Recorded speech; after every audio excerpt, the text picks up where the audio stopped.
দেখুন এখন আমি চলে এসেছি কাপালিপাড়াতে। এটা কাপালিপাড়া সাহেব বাগান বলে।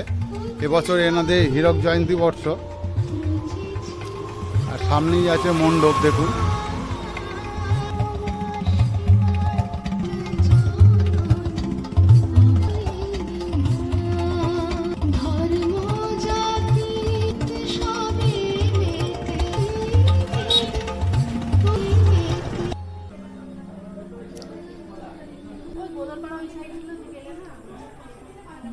দেখুন খুব সুন্দর একটা মণ্ডপ করেছে এখানে, দেখুন।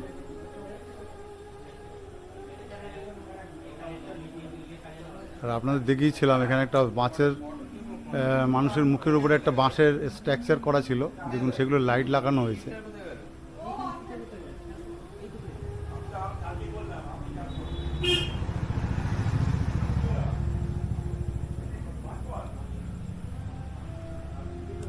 এটা কিছুটা লোহার স্ট্রাকচার আর বাঁশের স্ট্রাকচার মিশিয়ে এই মণ্ডপটা করা হয়েছে।